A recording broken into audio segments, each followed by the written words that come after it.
তোমাৰ অপেক্ষাত।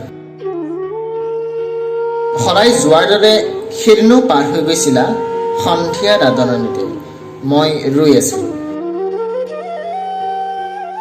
ধোঁৱাৰ কুণ্ডলী উৰুৱাই অৱসাদ দূৰ কৰাৰ আঁৰত লুকাই চুৰকৈ তোমালৈ বুলি চাইছিল।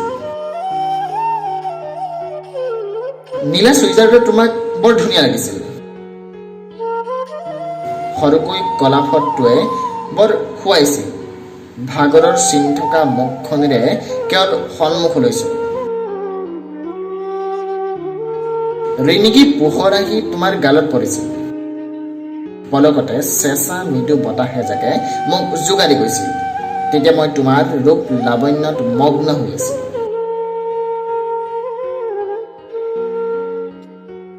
তোমাৰ যাত্ৰাৰ উদ্দেশ্য কি নাজানো তোমাৰ পৰিচয়, তোমাৰ ঠিকনা।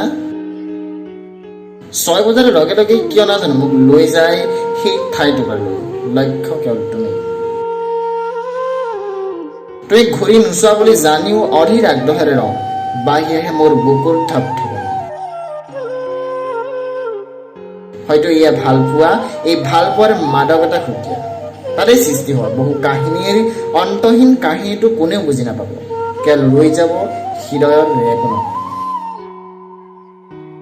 মই তাকেই বিচাৰোঁ, মোৰ ভাল পোৱা যদি অন্তহীন, সেয়া সদায় প্ৰিয় হৈ বুকুৰ মাজত আৰু। মই ভাবোঁ সদায় যোৱাৰ দৰে তুমি সদায় আহিবা। মই ৰৈ থাকিম কেৱল তোমাৰ অপেক্ষা।